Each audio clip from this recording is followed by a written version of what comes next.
Sento-me na minha cadeira perto da janela e observo a luz dourada do pôr do sol se dissolver lentamente no crepúsculo. Minha casa em Spring Creek mergulha no silêncio da noite.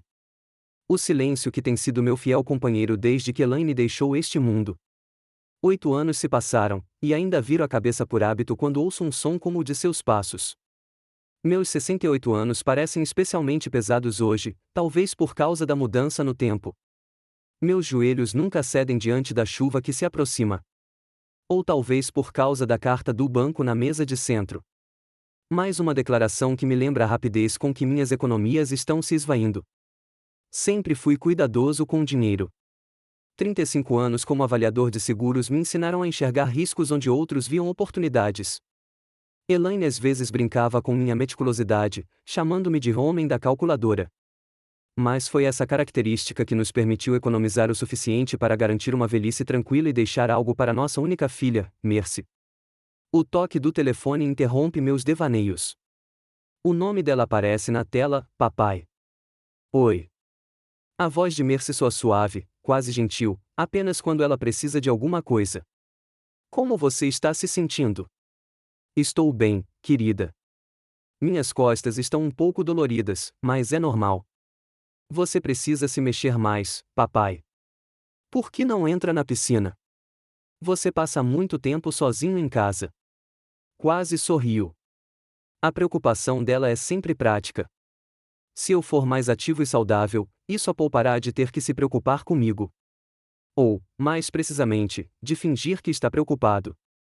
Vou pensar nisso, respondo, sabendo que a conversa logo mudará para o verdadeiro motivo da ligação. Pai, Langston e eu estamos numa situação financeira difícil. Sua voz fica ainda mais suave. Lembra que eu te contei sobre aquele casal da Califórnia que queria comprar a casa na rua Maple? Eles desistiram na última hora, e eu já tinha dado um sinal para fechar o negócio. É uma dificuldade temporária, mas precisamos aguentar até o mês que vem. Estou ouvindo minha filha contar outra história. Já ouvi dezenas dessas dificuldades temporárias ao longo dos anos. Um carro quebrado, um teto com goteiras, despesas médicas inesperadas, problemas com os negócios de Langston.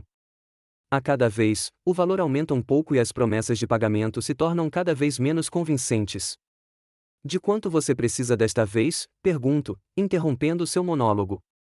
Mercy fica em silêncio por um segundo, claramente não esperando tamanha franqueza. 2.000, ela diz.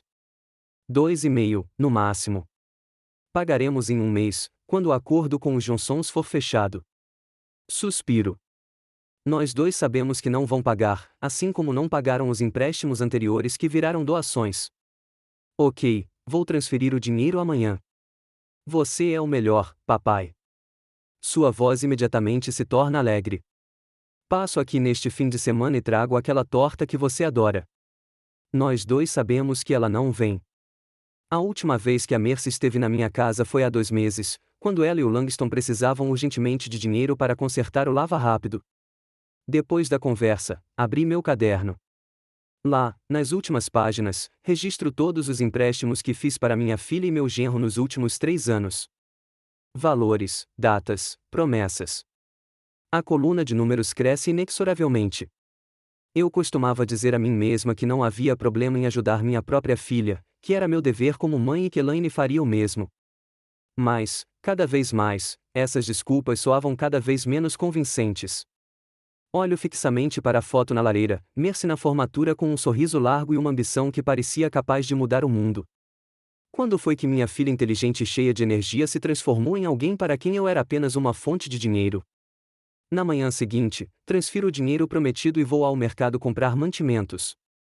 Meus pés me levam por um caminho familiar, passando pelos correios, pela farmácia e pelo Parque Central.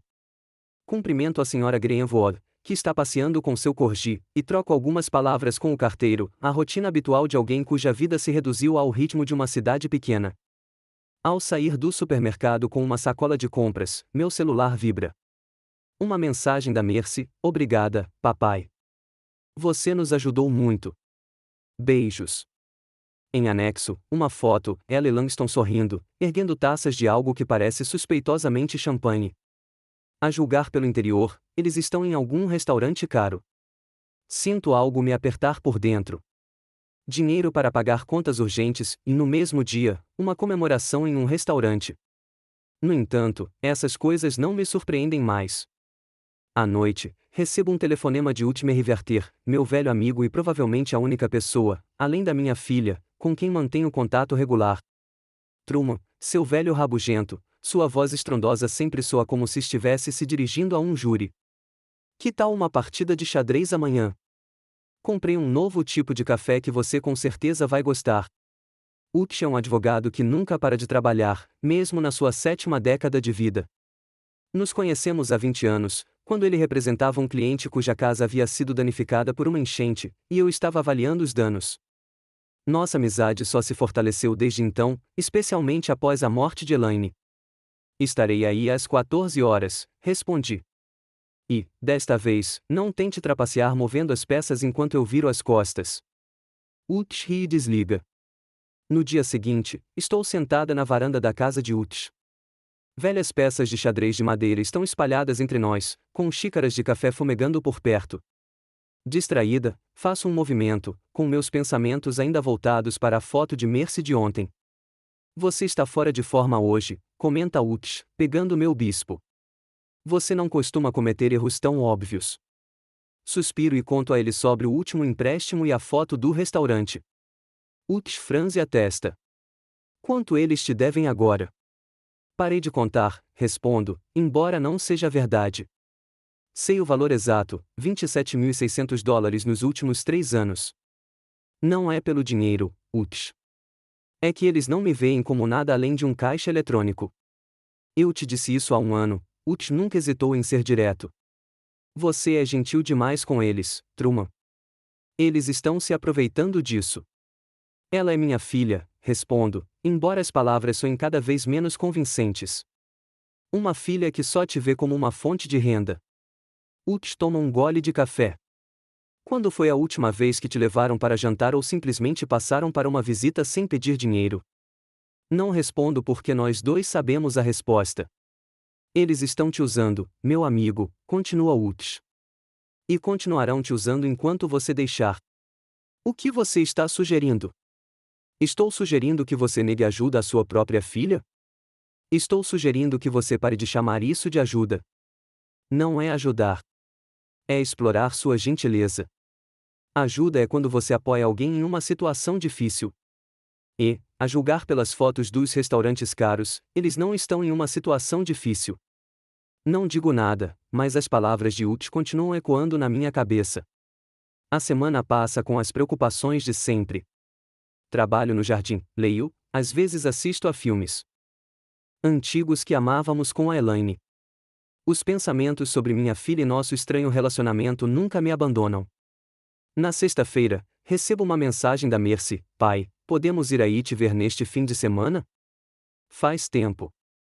Respondo concordando, mesmo sabendo que há quanto tempo significa que eles precisam de algo de novo. Sábado à tarde, ouço o som de um carro parando. Pela janela, vejo o SUV preto e brilhante de Langston, um modelo mais novo, comprado recentemente. Penso em quanto do meu empréstimo foi usado para comprá-lo. Mercy entra com um sorriso largo e um buquê de flores. Langston a segue, segurando uma garrafa de vinho. Papai, Mercy me abraça. Ela cheira a perfume caro. Ah, como sentimos sua falta. Retribuo o abraço, tentando me lembrar da última vez que ela me chamou de papai sem ser quando pedia dinheiro. Truman, Langston aperta minha mão. Seu sorriso não alcança seus olhos. Você está ótimo. Ainda trabalhando no jardim? Caminhamos até a sala de estar. Mercy está agitada na cozinha, esquentando o jantar que trouxe. Langston abre o vinho, falando sobre seu negócio, sobre como ele está indo bem, sobre as perspectivas. Escuto e penso, se as coisas estão indo tão bem, por que continuam me pedindo dinheiro? Durante o jantar, a conversa inevitavelmente se volta para o verdadeiro propósito da visita. Pai, Mercy começa, tomando um gole de vinho, nós estávamos pensando, sua casa é tão grande para uma pessoa só. Você já pensou em se mudar para algo menor?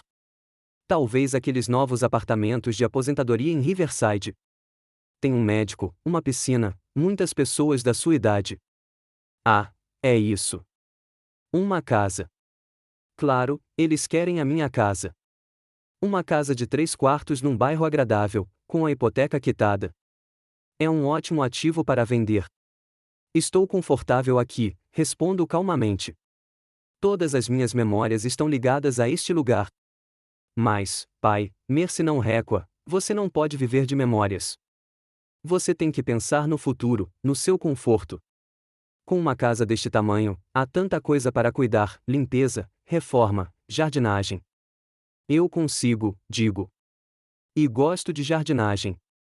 Sabe, intervém Langston, os preços dos imóveis estão no auge. Se você vendesse a casa, não só compraria um bom apartamento, como ainda sobraria uma boa quantia de dinheiro. Olho para os dois, e de repente, tudo fica muito claro. Eles não querem apenas o meu dinheiro. Querem tudo: minha casa, minhas economias. Querem que eu me mude para o apartamento da aposentadoria, dê a eles o dinheiro da venda e depois viva o resto dos meus dias sem lhes causar problemas. Não vou vender a casa, digo com firmeza. Esta é a minha casa, e vou ficar aqui até o fim. O sorriso de Mercy se torna tenso. Pai, estamos só cuidando de você. Não é como se você estivesse ficando mais jovem, e uma casa grande exige muita energia. Obrigado pela preocupação, respondo, mas eu já disse que vou ficar aqui.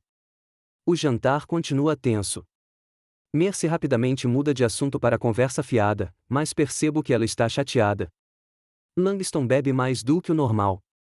Antes de ir embora, Mercy me abraça novamente, desta vez não tão sinceramente. Pense na nossa oferta, papai, diz ela. Só queremos o melhor para você. Concordo com a cabeça, mas uma certeza cresce dentro de mim. A única coisa que eles querem é o meu dinheiro. Depois que eles vão embora, fico sentado em silêncio, olhando para a foto de Elaine. O que ela diria, vendo o que nossa filha se tornou? Elaine sempre foi direta e não tolerava manipulação. Ela certamente não aprovaria o comportamento de Mercy. Você está sendo mole demais com ela, Truman, sinto como se pudesse ouvir a voz da minha esposa. Sempre fui, mas às vezes é preciso ser firme. Decido seguir esse conselho imaginário. É hora de parar de ser um caixa eletrônico para minha filha e seu marido.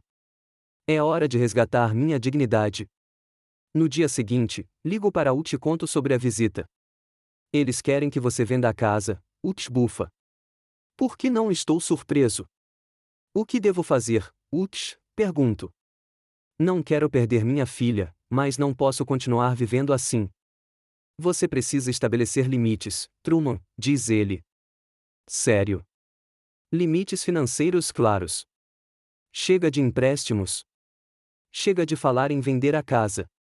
Se Mercy realmente te ama como um pai e não como um caixa eletrônico, ela vai aceitar. Se não, bem, é melhor descobrir a verdade agora do que quando não sobrar nada das suas economias. A terça-feira começou como de costume. Acordei pontualmente às 7 horas, fiz café e sentei-me à janela com uma xícara e um jornal fresco. Desde a morte de Elaine, os rituais matinais se tornaram minha âncora, impedindo-me de cair no abismo da solidão. A metódica e a previsibilidade trouxeram um estranho conforto. Um telefonema quebrou o silêncio da manhã. Mercy, tão cedo, é incomum. Pai, sua voz soava estranhamente animada, temos notícias empolgantes. Bom dia, Mercy, tomei um gole de café. E aí? Langston foi promovido, exclamou ela. Ele agora é o diretor regional de toda a rede de lava-rápidos em Spring Creek e 2 cidades vizinhas. Dá para acreditar? Parabéns, eu disse, tentando parecer sincera. Diga parabéns a ele. Ele está aqui para te contar. Houve um tropeço no telefone, e a voz do meu genro preencheu a linha. Truman, Langston sempre me chamava pelo primeiro nome, nunca me chamava de pai ou pelo menos de sogro. Grande mudança de carreira. Agora estou na equipe executiva da empresa. Bom para você, Langston. Espero que seu salário tenha aumentado na mesma proporção. Ah, sim, ele riu, soando falso. Mas, sabe como é: novo emprego, novas despesas, representação, almoços de negócios. Claro, mesmo no momento de alegria, há um toque de dificuldade financeira. É como se a promoção não fosse um motivo para reduzir meu endividamento, mas um novo motivo para pedir mais. Meus colegas de trabalho e eu estamos comemorando hoje à noite no Leistro, continuou Langston. Sabe aquele lugar? É um novo restaurante francês no centro da cidade. Já ouvi falar, respondi. Dizem que é caro. Não é barato, ele soou presunçoso. Mas os chefes insistiram, conta corporativa, sabe? Eu podia ouvir Mercy dizendo algo ao fundo. A propósito, Truman, continuou Langston após uma pausa, Mercy e eu decidimos fazer um jantar em família na sexta à noite, também no Leistro. Será uma desculpa para usar seu terno. Suspirei mentalmente. Não tenho terno. Tenho um azul marinho antigo que uso em raros eventos formais. A última vez foi no funeral de um amigo, 6 meses atrás. Eu adoraria, respondi. Que horas? 7 horas, já fiz reserva. Ele soou um pouco mandão, mas, sabe, tem um código de vestimenta. Talvez você precise trocar de roupa. Mercy pegou o telefone novamente. Pai, não dê ouvidos a ele. Seu terno está ótimo. Ela fez uma pausa. Mas, para ser sincera, está um pouco fora de moda. Por que você não compra um novo? É uma noite especial. Senti a irritação crescendo dentro de mim. Meu terno é um terno lindo que comprei há 5 anos para o aniversário de casamento do nosso amigo, mas nunca estou apresentável o suficiente para eles. Ok, vou pensar sobre isso, respondi neutramente. Ótimo, a voz de Mercy voltou a ficar animada. Então te vejo sexta, papai. Beijos. Ela desligou sem esperar minha resposta. Guardei o telefone e olhei pela janela. Tive uma sensação estranha. Por um lado, era bom ser convidado para comemorar a promoção de Langston. Por outro, havia algo de falso no convite. Eles nunca tinham me convidado para um restaurante antes. Costumávamos nos encontrar na minha casa, onde Mercy podia dar uma olhada, procurando coisas para comprar, e Langston podia discretamente me lembrar de suas dificuldades financeiras. Por que eles precisavam me levar a um restaurante caro? A resposta veio quase imediatamente. Eles iam pedir dinheiro, mais do que o normal, e contavam com o fato de que, em um lugar público, em um ambiente festivo, seria mais difícil para mim recusar. Depois do café da manhã, decidi que precisava mesmo de um terno novo. Não porque o antigo estivesse ruim, mas porque eu queria parecer digna ao negar-lhes outra ajuda financeira. Sim, decidi que não seria mais o caixa eletrônico deles. A conversa com Ut estava firmemente enraizada na minha mente. Era hora de estabelecer limites. Por volta do meio-dia, fui para o centro da cidade. Spring Creek é uma cidade pequena, mas com ares de sofisticação. Havia algumas lojas de roupas decentes na rua principal, e fui até aquela onde havia comprado meu último terno. O dia estava quente e ensolarado. Caminhei em ritmo tranquilo, aproveitando o tempo e observando a vida da cidade. Ao passar pelo Leistro, reduzi o ritmo. O restaurante ficava em um prédio antigo, com janelas grandes e uma placa elegante. Através do vidro, eu podia ver toalhas de mesa brancas e lustres de cristal. Um lugar realmente caro. Fui recebido na loja por um jovem vendedor, extremamente gentil, mas não invasivo. Ele me ajudou a escolher um terno cinza escuro com um corte moderno, porém conservador. O terno veste perfeitamente, comentou o vendedor quando o experimentei. Ficou ótimo em você. Obrigada, eu disse, olhando-me no espelho. De fato, o terno vestia bem e era elegante. Posso perguntar para que tipo de evento você está comprando? Perguntou o vendedor enquanto me ajudava a tirar o casaco. Um jantar em família, respondi, no Leistro. Ah, que lugar ótimo, ele sorriu. Fui lá semana passada com a minha namorada. É caro, mas a comida é excelente. Assenti e comecei a me trocar. Você precisa de uma camisa nova para combinar com o seu terno, continuou o vendedor. Acabamos de receber uma nova coleção. Ele me mostrou algumas opções, e escolhi uma branca clássica. Quanto à gravata, optei por uma azul marinho com um pequeno padrão geométrico, conservadora, mas de bom gosto. Ao sair da loja com minhas compras, senti uma estranha satisfação. O terno novo não era barato, $380, sem contar a camisa e a gravata, mas eu tinha condições de comprá-lo. Ao contrário de Mercy Langston, não vivo além das minhas possibilidades. Passando por Leistro, notei uma figura familiar saindo do restaurante. Utmerriverter, um velho amigo meu, advogado. Ele conversava com um homem de terno caro, aparentemente um cliente ou colega. Apertaram as mãos e o estranho foi embora. Truman, exclamou Utz ao me ver. Que encontro inesperado! Apertamos as mãos. Utz estava tão elegante como sempre em seu terno escuro. Apesar da idade, ele permanecia elegante e cheio de energia. Almoço de negócios? Perguntei, apontando para o restaurante. Sim, com uma cliente, ele olhou para minha sacola de compras. Renovando seu guarda-roupa? Comprei um terno novo. Mercy e Langston me convidaram para jantar na sexta noite aqui no Leistro. Estamos comemorando a promoção de Langston. Utz ergueu as sobrancelhas, surpreso. Promoção? Interessante. Ouvi dizer que a empresa dele está reduzindo o quadro de funcionários. Sério? Agora eu estava surpreso. Ele disse que se tornaria diretor regional. Utz deu de ombros. Talvez eu esteja errado. Ou talvez ele tenha sido promovido em meio a demissões. Acontece. Nos afastamos do restaurante e seguimos lentamente pela rua. Falando em Leistro, continuou Utz casualmente, vi sua filha e o marido lá na semana passada, e acho que na retrasada também.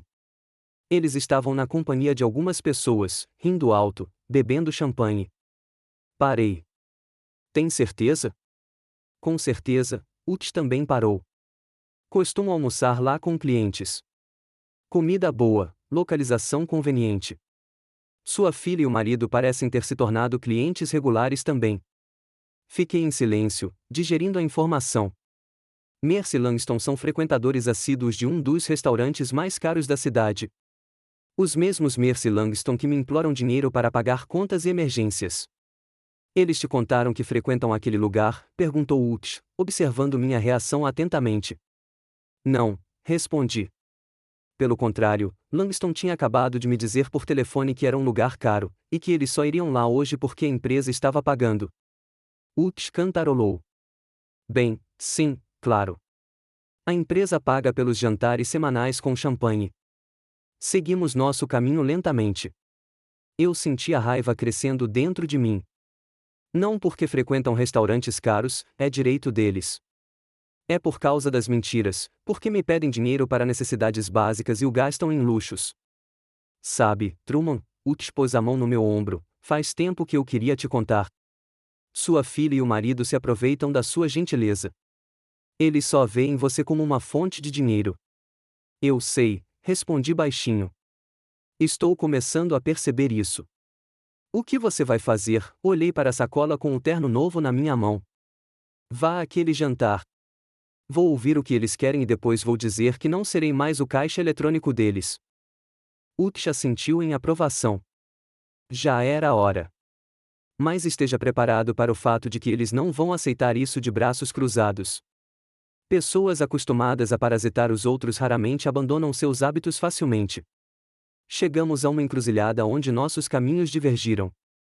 Me mantenha informado sobre como foi o jantar, disse Utz ao se despedir. E lembre-se, você não precisa sustentar adultos que podem trabalhar e ganhar seu próprio dinheiro. Assenti e fui para casa, pensando na conversa. A informação de que Mercy e Langston eram clientes regulares do Leistro me manteve alerta. Isso explicava para onde meus empréstimos estavam indo, não para pagar contas, não para consertar um telhado com vazamento, não para curar doenças inexistentes, mas para champanhe e lagosta em um restaurante caro. Em casa, pendurei meu terno novo no armário e sentei-me perto da janela com um caderno.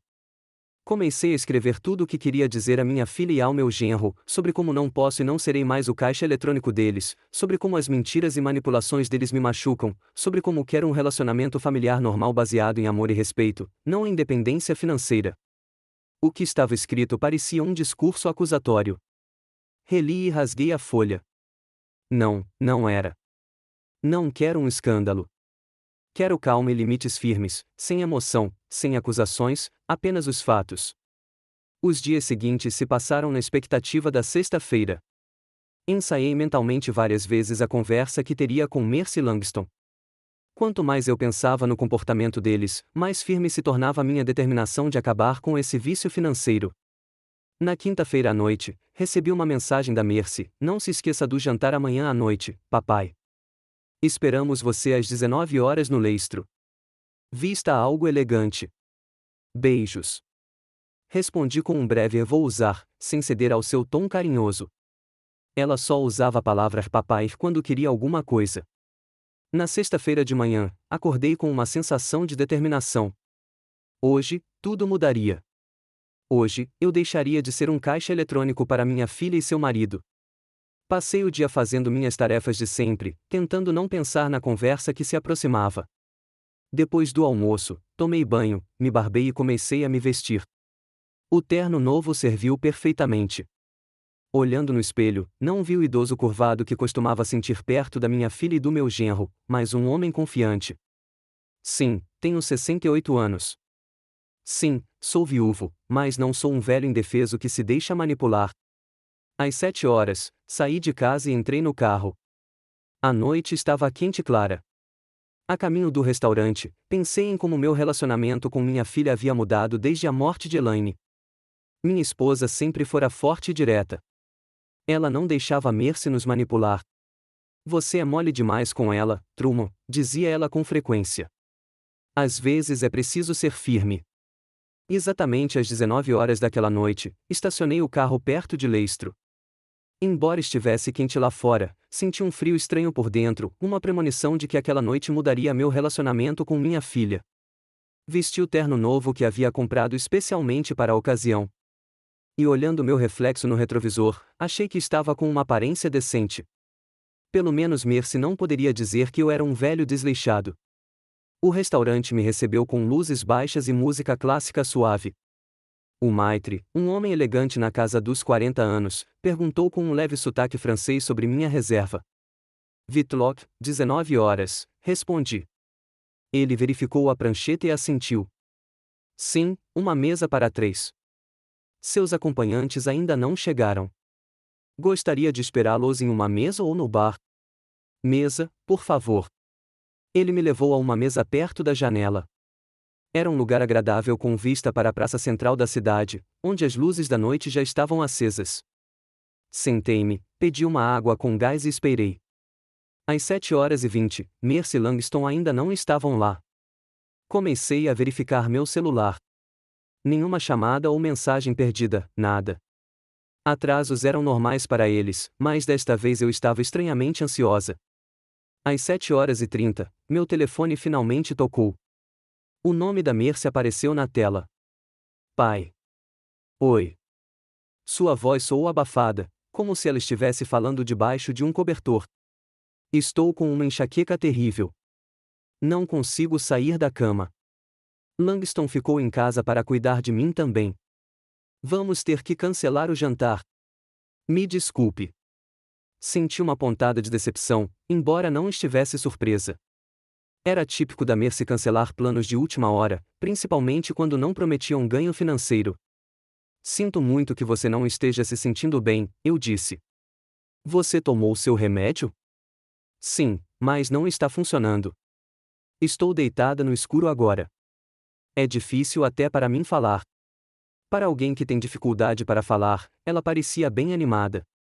Entendo. Melhoras. Podemos remarcar para outra hora. Obrigada pela compreensão, pai. Ligo quando me sentir melhor. Nos despedimos e guardei o telefone. Havia algo naquela conversa que parecia falso.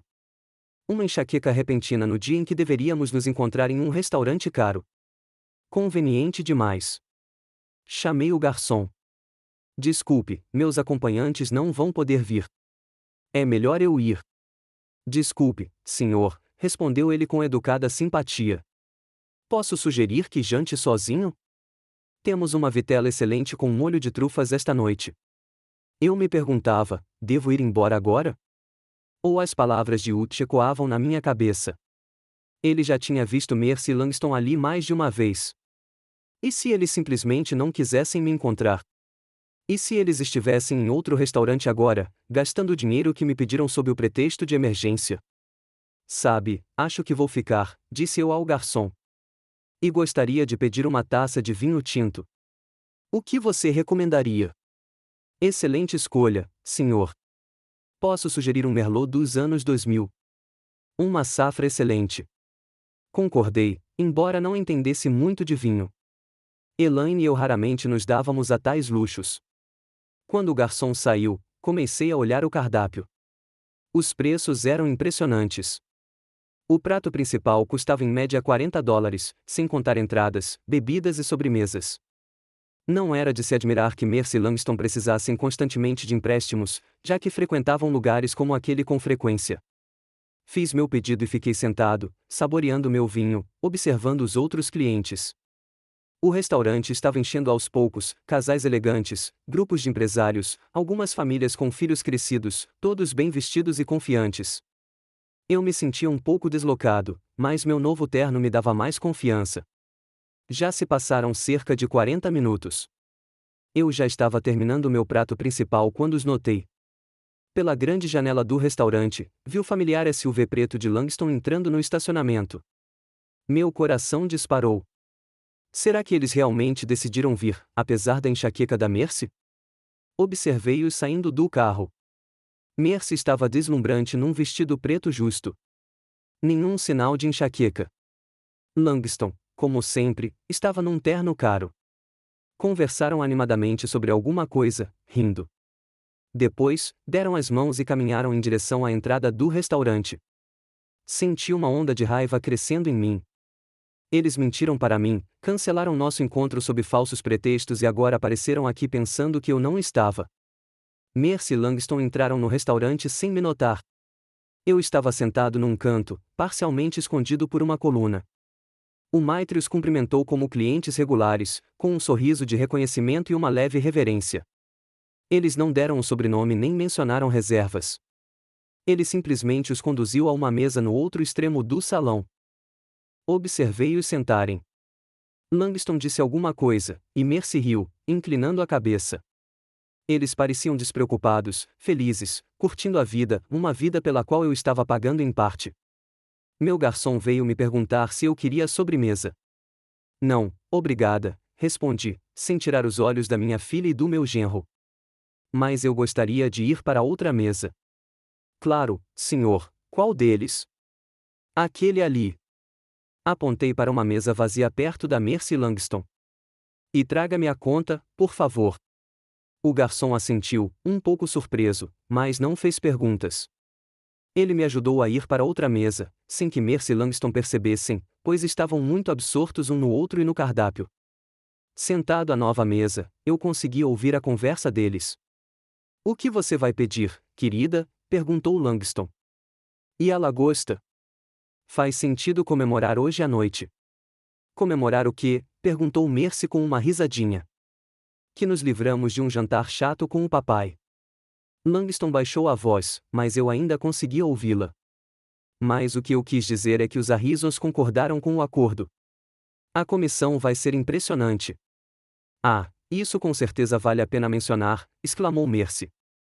Então vou querer a lagosta e uma garrafa daquele champanhe que tomamos da última vez. O garçom me trouxe a conta e eu paguei, deixando uma gorjeta generosa. Então, sentei e esperei, observando Mercy e Langston fazerem seus pedidos. Eles estavam tão absortos que nem me notaram, mesmo eu estando sentado a poucos metros de distância. Quando o garçom se afastou da mesa, decidi que o momento havia chegado. Levantei-me e caminhei lentamente em direção a eles. Mesmo assim, eles só me notaram quando parei bem em frente à mesa. Boa noite, eu disse baixinho. Eles olharam para cima, com os rostos congelados em uma expressão de choque. Mercy empalideceu e Langston engoliu em seco, nervoso. Pai, exclamou Mercy após um segundo de silêncio. Como você? Decidi jantar aqui, apesar do cancelamento da nossa reunião, respondi, mantendo a calma. Fico feliz em ver que sua enxaqueca passou tão rápido. Langston tentou salvar a situação. Truman, que coincidência. Mercy realmente não estava se sentindo bem, mas de repente ela se sentiu melhor, e decidimos. Por favor, interrompi-o, levantando a mão. Não vamos mentir. Pelo menos por esta noite. Sentei-me à mesa deles sem ser convidado. Eles trocaram olhares confusos. Nós íamos mesmo ligar para você, começou Mercy, sua voz soando pouco convincente até para si mesma, assim que percebêssemos que eu estava me sentindo melhor. Mas estava ficando tarde, e nós pensamos. Ultime Riverter viu você aqui mais de uma vez, eu disse, interrompendo-a novamente. Nas últimas semanas, as mesmas semanas em que você vem me pedindo dinheiro para contas e emergências. Eles ficaram tão silenciosos quanto crianças pegas colando. Não vou fazer uma cena, continuei. Só quero entender. Por que você teve que mentir? Por que não disse que queria jantar sozinho? Mercy começou a inventar desculpas. Pai, não queríamos te machucar. É que tínhamos nossos próprios planos, e você pode ser, sabe, um pouco antiquado às vezes. Antigo? Repeti. Quer dizer que eu não aprovaria a maneira como você gasta o dinheiro que eu te dou? Truman, interrompeu Langston, acho que você entendeu mal a situação. Sim, tivemos dificuldades financeiras e você nos ajudou muito. Somos gratos. Mas hoje temos motivos para comemorar, a Mercy é um grande negócio. Merecemos umas férias. Umas pequenas férias, concordei, num restaurante onde um jantar para dois custa mais de $200, enquanto você me diz que mal consegue sobreviver. Mercy estava começando a perder a paciência. Pai, por que o interrogatório? Sim, de vez em quando nos permitimos jantar em um bom restaurante. Isso é crime? Trabalhamos duro. Merecemos ser recompensados. Claro que sim, concordei. Ninguém está discutindo. A única questão é com qual dinheiro você está se recompensando. Houve uma pausa constrangedora. O garçom se aproximou com uma garrafa de champanhe, mas, percebendo a tensão na mesa, parou hesitante. Devo abrir? Perguntou. Langston assentiu, claramente querendo descontrair. Sim, por favor. E traga outro copo para o meu sogro. O garçom abriu a garrafa e encheu 3 copos. Ao sair, Langston ergueu o seu. A família, disse ele com um sorriso estranho. Mercy ergueu o copo sem olhar para mim. Deixei o meu intocado. Nos últimos 3 anos, disse eu, olhando para os dois, emprestei a vocês um total de $27.600. Dinheiro que vocês nunca devolveram e, presumo, não têm intenção de devolver. Eles ficaram em silêncio. Mercy baixou os olhos e Langston começou a girar o copo nas mãos. Não me importo de ajudar minha filha, continuei. Mas não me importo de ser usada e enganada. Você disse que precisava do dinheiro para contas, concertos, despesas médicas, mas gastou com restaurantes, coisas caras e entretenimento. Nem todo o dinheiro foi para entretenimento, tentou argumentar Langston. Tínhamos contas a pagar, reparos a fazer. Talvez, concordei.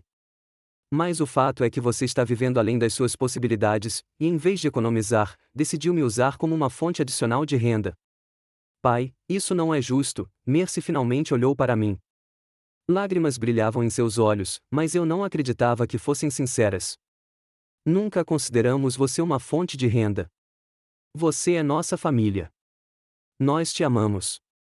Te amo tanto que você mentiu sobre uma enxaqueca para não jantar comigo, comentei. E depois veio ao mesmo restaurante sem mim. Eles não tinham resposta. Olha, eu disse depois de uma pausa, mais suavemente, não vou fazer uma cena nem dar um sermão. Só quero que saiba que não vou te dar mais dinheiro. Os rostos deles mudaram. Mercy parecia ter levado um soco meu, e Langston cerrou os dentes. Como assim, não vai me dar mais dinheiro? Perguntou Mercy com a voz trêmula. Exatamente o que eu disse. Chega de empréstimos, chega de assistência financeira. Vocês são adultos com boas rendas. É hora de aprenderem a viver de acordo com suas possibilidades. Mas, pai, objetou Mercy, o senhor sabe que às vezes surgem emergências. E se realmente precisarmos de ajuda? Então você terá que resolver problemas como qualquer outro adulto faz. Cortar despesas, pegar empréstimos bancários, buscar fontes adicionais de renda. Langston pareceu preocupado. Truman, acho que você está sendo precipitado na sua decisão.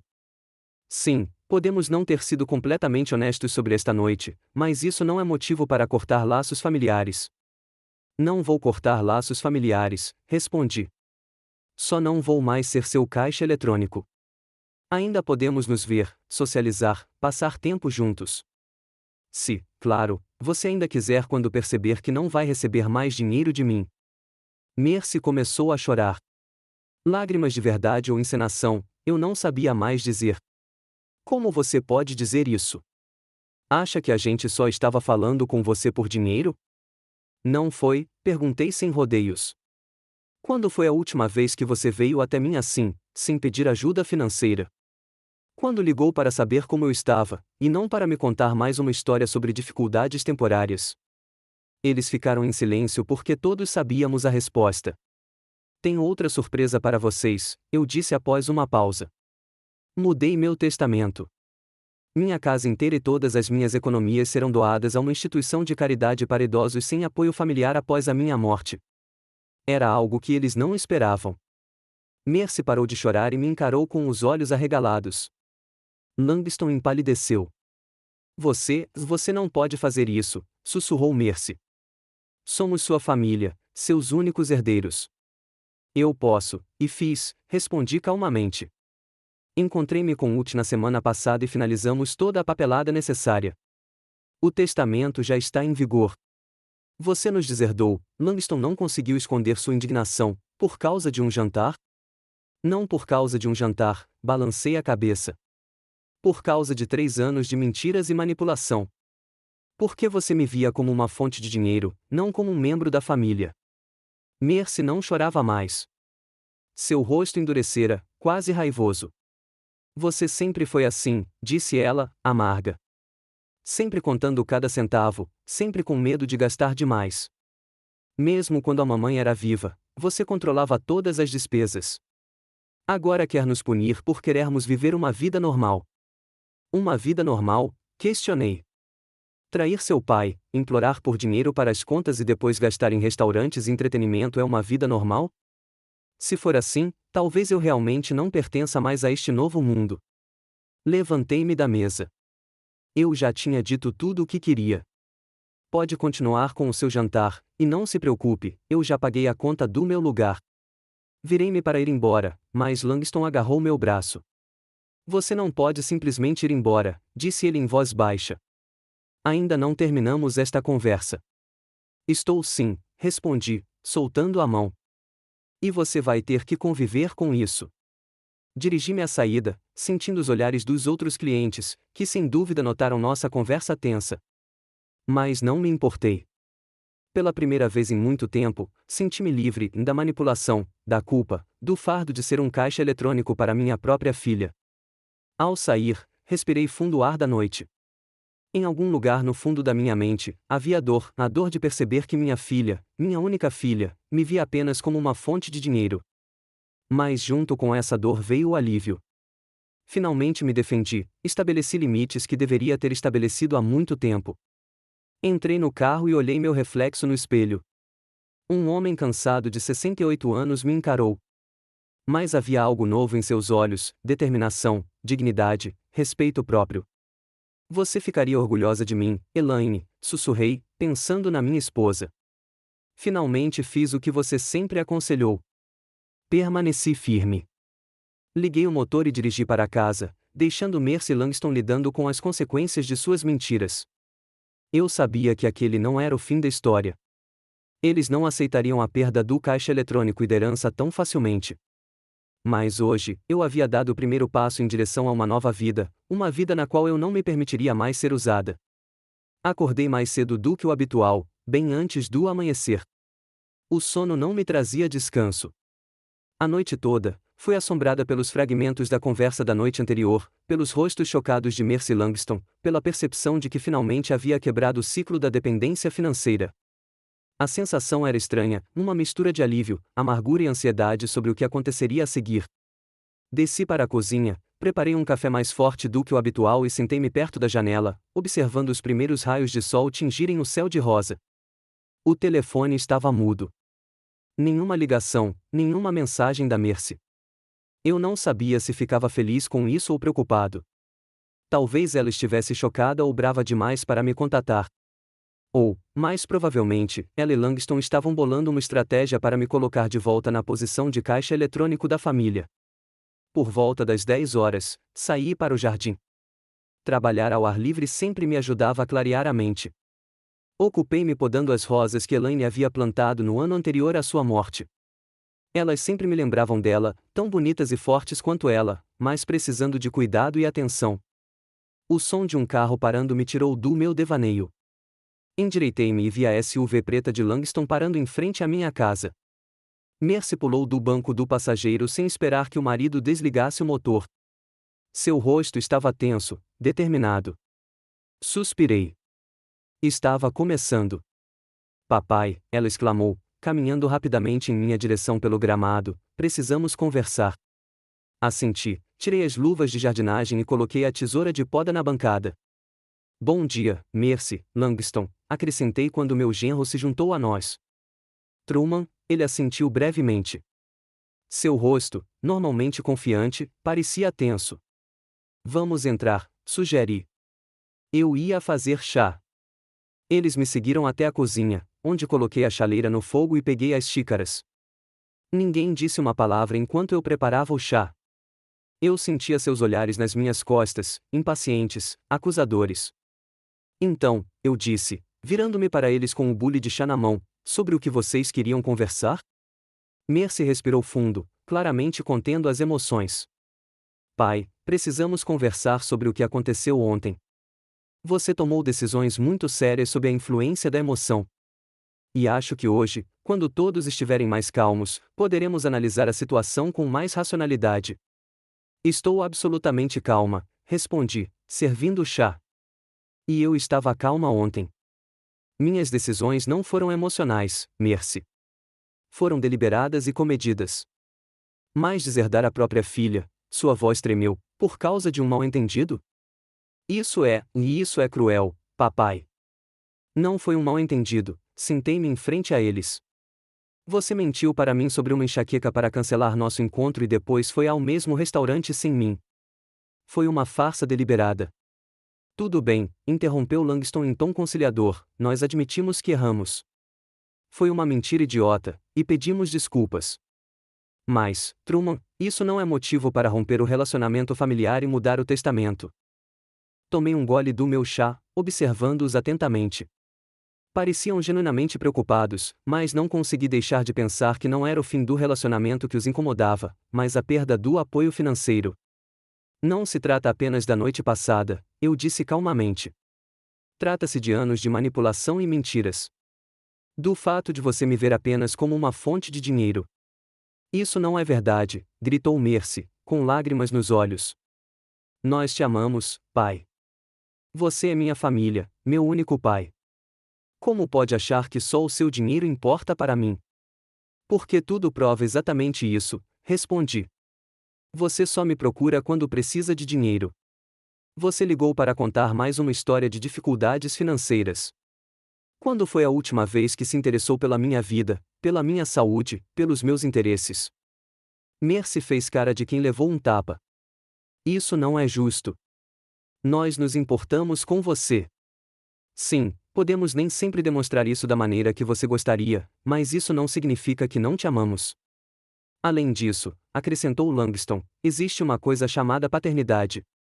Você é o pai da Mercy. Não é natural que os pais ajudem os filhos? É natural ajudar, concordei. Mas não é natural ser usado. Eu venho te ajudando há anos, doando uma parte significativa das minhas economias, e você continuou vivendo além das suas possibilidades, gastando dinheiro em restaurantes e luxos enquanto me contava histórias sobre como mal conseguia se sustentar. Mercy mudou de tática. Pai, começou ela com mais delicadeza, pegando minha mão, eu entendo por que você está chateado. Nós realmente nem sempre fomos honestos sobre como gastamos nosso dinheiro. Foi um erro, e pedimos desculpas, mas, por favor, pense no que você está fazendo. Você realmente quer que tudo o que você e a mamãe construíram ao longo dos anos vá para estranhos em vez da sua própria filha? Esses estranhos são idosos que ficaram sem apoio familiar, respondi. Pessoas que se encontram em uma situação semelhante à minha. Acho que é um uso válido para o meu dinheiro. Mas é a nossa herança, Langston não se conformava. Estávamos contando com esses fundos. Aqui está. A verdade finalmente. Eles estavam contando com o meu dinheiro, planejando o futuro com base no que receberiam quando eu morresse. Exatamente, Langston, eu disse baixinho. Você estava contando. Estava esperando que eu morresse para poder ficar com a casa e as economias. Talvez até tenha apressado o momento com suas constantes exigências de dinheiro, o que esgotou meus recursos e minha saúde. Como você pode dizer uma coisa dessas? Exclamou Mercy, afastando a mão. Você está nos acusando de desejar a sua morte? Isso, é monstruoso. Não estou acusando ninguém, respondi. Só estou constatando um fato. Você planejou seu futuro com base no meu dinheiro. E agora está chateada não porque tem medo de perder seu relacionamento comigo, mas porque tem medo de perder o acesso às minhas finanças. Langston se levantou, o rosto vermelho de raiva. Não vou ficar aqui ouvindo esses insultos, disse ele rispidamente. Você está louco, velho. Sua paranoia e avareza estão destruindo a família. Olhei para ele calmamente. Veja bem, Langston, esse é exatamente o tipo de reação que me prova que estou certo. Em vez de tentar entender meus sentimentos, você vai direto aos insultos. Velho, louco, paranoico, é a linguagem de um homem que só me vê como um obstáculo para ganhar dinheiro. Mercy puxou a manga do marido, insistindo para que ele se sentasse. Langston, por favor. Não vamos chegar a lugar nenhum assim. Ele se sentou relutantemente na cadeira, ainda fervendo de raiva. Mercy se virou para mim novamente, com os olhos cheios de lágrimas. Papai, por favor. Somos uma família. A única família que lhe resta. Você quer mesmo cortar todos os laços conosco? Não vou cortar laços, respondi. Só estou deixando de ser seu caixa eletrônico. Ainda podemos nos comunicar, passar tempo juntos. Se, claro, você quiser, sem ganho financeiro. Claro que sim, exclamou Mercy. Você é meu pai. Eu te amo. Então prove, eu disse. Venha até mim sem pedir dinheiro. Interesse-se pela minha vida. Passe um tempo comigo, não porque precise de algo, mas porque você realmente quer estar lá para mim. Ela ficou em silêncio, e esse silêncio foi mais eloquente do que quaisquer palavras. Quanto à minha decisão sobre o testamento, continuei, é definitiva. Minha casa e minhas economias serão doadas a uma fundação de caridade após a minha morte. Se você quiser consertar nosso relacionamento, terá que aceitar isso. Langston balançou a cabeça. Você está cometendo um erro enorme, Truman. E quando perceber, pode ser tarde demais. Podemos simplesmente sair da sua vida para sempre. É seu direito, respondi, embora algo dentro de mim se contraísse com suas palavras. Mas isso só confirmaria que você só se importa com o meu dinheiro, não comigo. Mercy olhou para mim com uma mistura de raiva e desespero. Isso é chantagem, pai. Você está nos colocando na posição de aceitar seus termos ou perder você. Não, Mercy. Você é quem vem me chantageando há anos com seu amor que dependia da minha generosidade financeira. Agora estou encerrando esse jogo. Eles ficaram em silêncio, digerindo minhas palavras. Finalmente, Langston se levantou. Vamos, Mercy. Não há nada para fazermos aqui. Seu pai já se decidiu. Mercy hesitou, olhando para mim com um olhar suplicante. Pai, por favor, pense nisso de novo. Sim, respondi com firmeza. E minha decisão não vai mudar. Ela se levantou, com os ombros caídos em derrota. Você vai se arrepender disso, disse ela baixinho. Quando estiver sozinha, sem família, sem apoio. Você vai se lembrar dessa conversa e vai se arrepender. Talvez, concordei. Mas é melhor ficar sozinho do que ser usado por quem você ama. Eles foram embora sem dizer mais nada. Ouvi as portas do carro batendo, o motor roncando, os pneus cantando no cascalho, e então houve silêncio, um silêncio profundo e avassalador que pareceu preencher a casa inteira.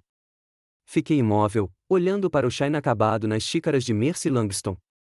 O que eu senti? Alívio? Tristeza? Arrependimento? Provavelmente tudo de uma vez. Eu tinha acabado de romper um relacionamento com minha única filha, possivelmente para sempre. E mesmo que minha mente me dissesse que eu tinha feito a coisa certa, meu coração ainda doía. Um telefonema me tirou do meu transe.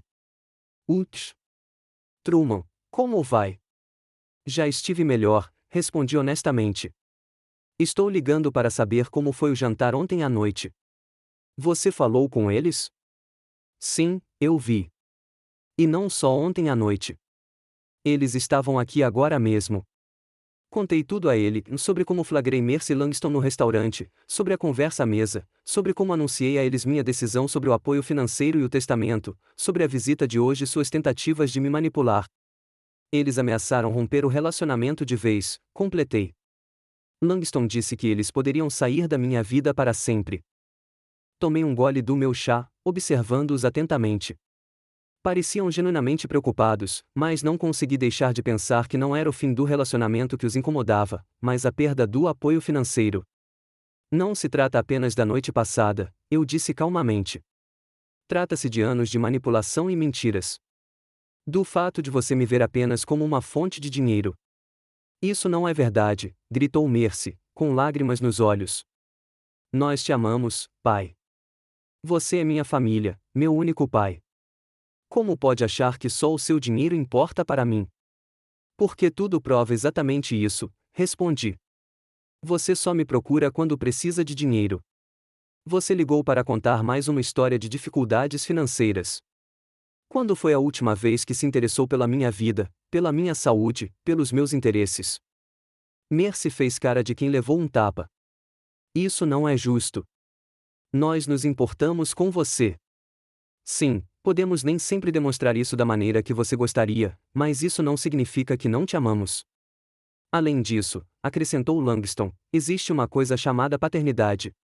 Você é o pai da Mercy. Não é natural que os pais ajudem os filhos?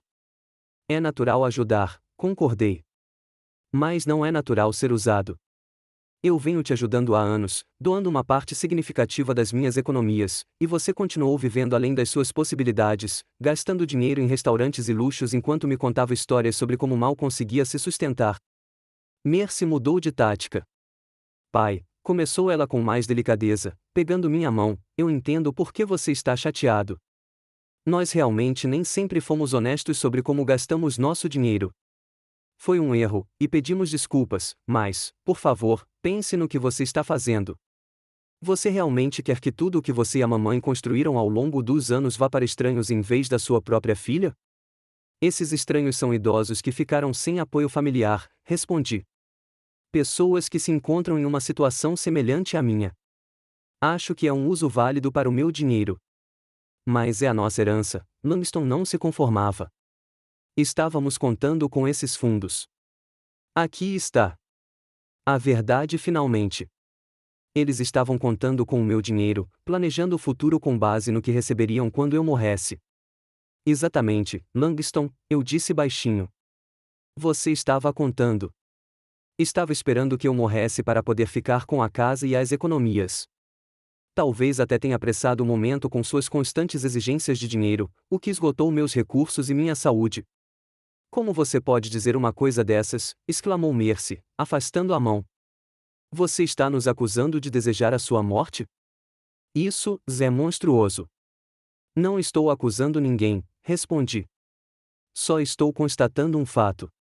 Você planejou seu futuro com base no meu dinheiro.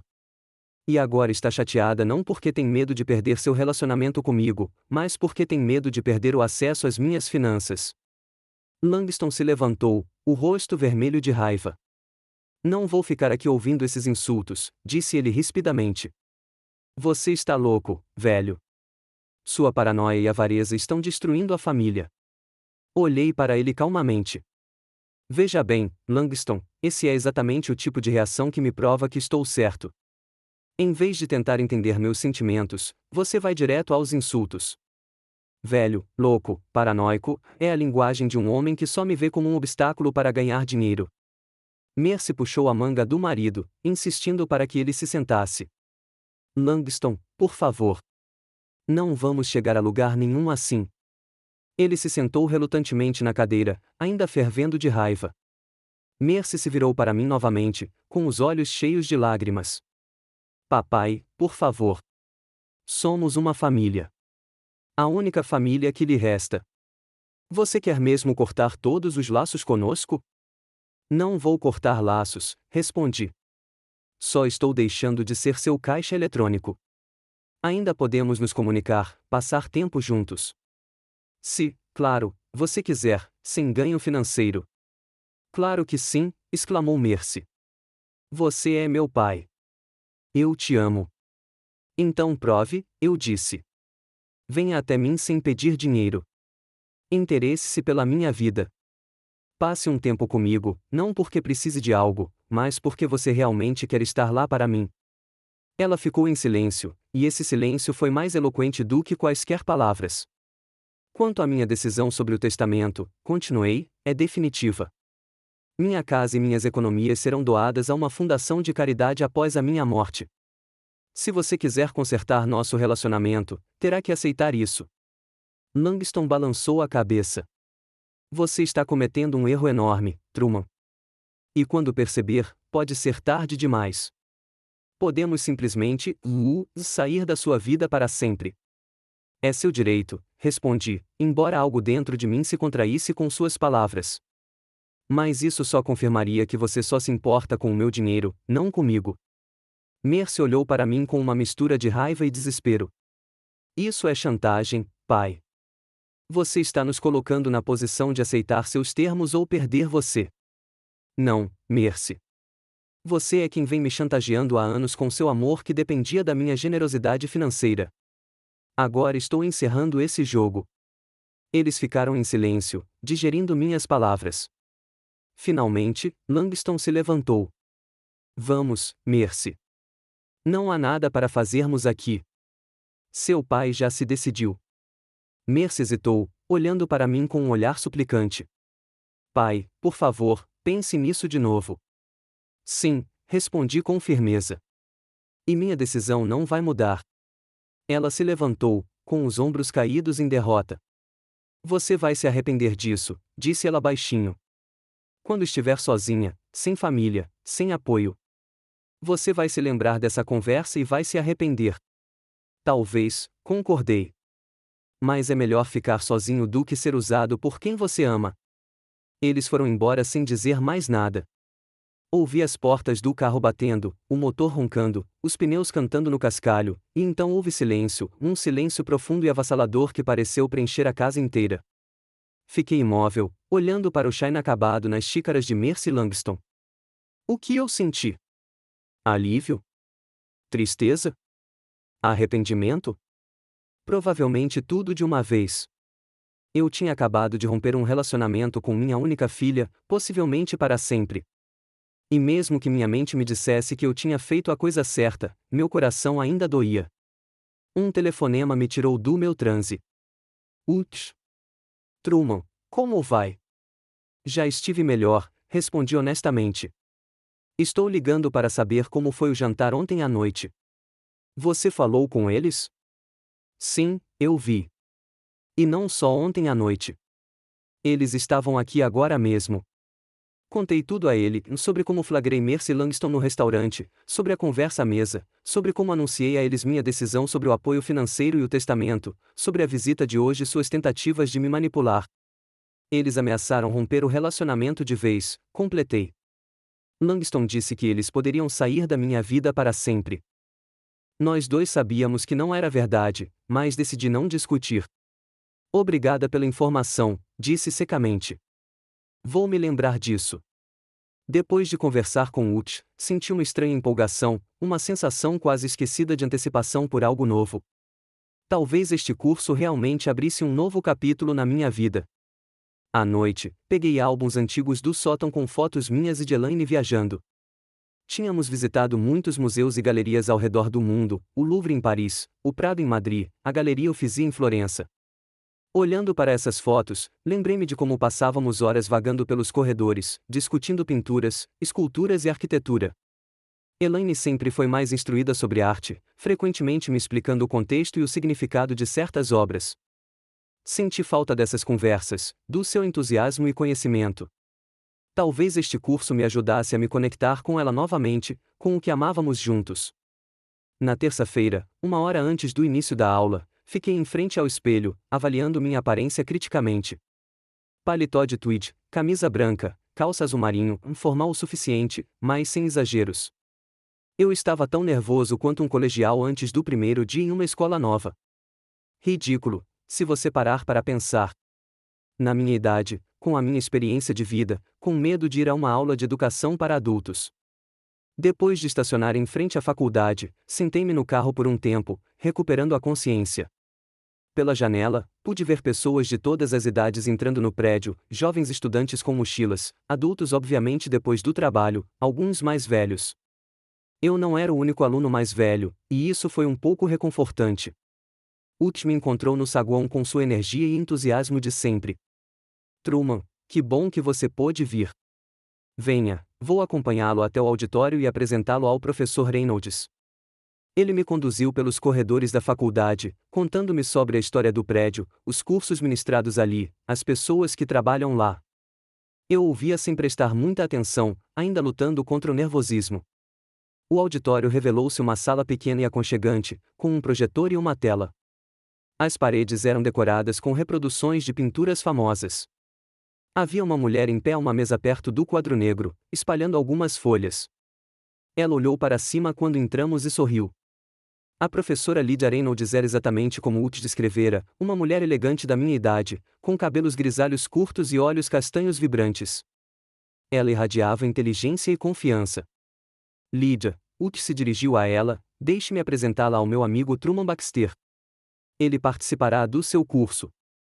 É um prazer, Sr. Baxter, ela apertou minha mão. Seu aperto de mão foi firme e caloroso. Espero que goste da nossa jornada pela história da arte. Só Truman, por favor, respondi. E tenho certeza de que o curso será fascinante. Minha falecida esposa e eu sempre nos interessamos por arte. Ah, me desculpe, seu sorriso se tornou compassivo. Eu também sou viúva. Não é um caminho fácil. Trocamos olhares de compreensão, o tipo de reconhecimento tácito de experiência compartilhada que só é possível entre pessoas que sofreram tal perda. Ut tossiu. Bem, vou deixar vocês com isso. Truman, me liguem amanhã para me contar como foi a primeira aula. Ao sair, a professora Reynolds, Lydia, me mostrou onde sentar e explicou brevemente a estrutura do curso. Aos poucos, o auditório foi se enchendo com outros alunos. Para minha surpresa, o grupo era bastante diverso, alguns jovens, claramente estudantes universitários comuns, algumas pessoas de meia idade e 3 ou 4 pessoas mais ou menos da minha idade. Eu me senti mais à vontade. A aula começou com uma visão geral da arte renascentista. Lydia foi uma professora fantástica, entusiasmada, conhecedora e com um ótimo senso de humor. Ela não falou apenas sobre pinturas e esculturas, contou histórias sobre os artistas, a época em que viveram e o contexto político e social de suas obras. As 2 horas passaram voando. Depois da aula, quando a maioria dos alunos já havia se dispersado, fui até ela para agradecê-la. Foi realmente fascinante, disse eu, com sinceridade. Você deu vida a Botticelli e Michelangelo. Obrigada, ela sorriu. Que bom que você gostou. O Ut me contou um pouco sobre você. Disse que você precisava de um novo hobby. Pode-se dizer que sim, respondi, parecendo um pouco confusa, imaginando o quanto Ut havia lhe contado sobre minha situação com Mercy. Os últimos anos foram difíceis. Entendo, ela assentiu. Depois que meu marido morreu, eu também tive que reaprender a viver. A arte me ajudou muito. Começamos a conversar. Descobrimos que o marido dela havia morrido 5 anos antes, vítima de um ataque cardíaco. Assim como Elaine e eu, eles não tiveram filhos. Não deu certo, como ela mesma disse. Após a morte dele, ela se dedicou completamente ao trabalho, à arte e ao ensino. A arte nos lembra que a beleza e o significado existem mesmo nos momentos mais sombrios, disse ela enquanto reunia seus materiais. Pelo menos, eu gosto de pensar assim. Saímos da faculdade juntos no estacionamento. Criei coragem para perguntar, Lydia, você gostaria de tomar um café um dia desses? Podemos continuar nossa conversa sobre arte. Ela me olhou com uma leve surpresa e sorriu.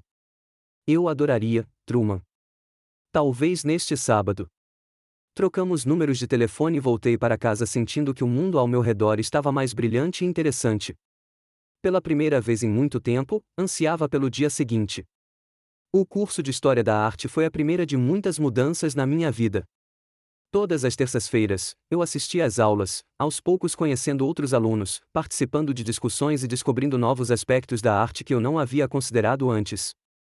Aos sábados, Lydia e eu nos encontrávamos em cafés ou no parque, discutindo não apenas arte, mas também livros, música, viagens e nossas vidas antes e depois da perda de nossos cônjuges. Nossa amizade se desenvolveu gradualmente, sem pressa ou pressão.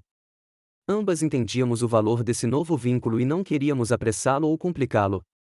Um mês depois do início do curso, recebi minha primeira mensagem da Mercy. Uma mensagem curta: pai, precisamos conversar. É importante. Não respondi. Eu sabia que importante provavelmente significava que eles precisavam de dinheiro novamente. A decisão de encerrar o apoio financeiro permaneceu firme. No dia seguinte, ela ligou. Eu não atendi. No dia seguinte, ela e Langston apareceram na minha casa. Vi o carro deles pela janela, mas não abri a porta. Eles ligaram e bateram, mas acabaram indo embora.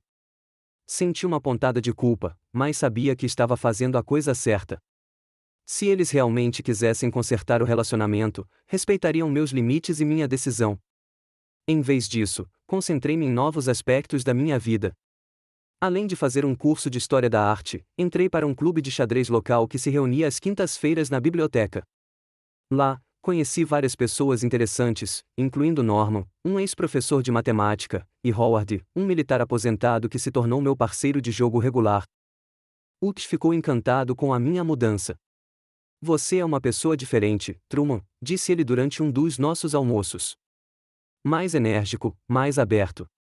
E devo dizer que Lydia parece ser uma influência muito positiva para você.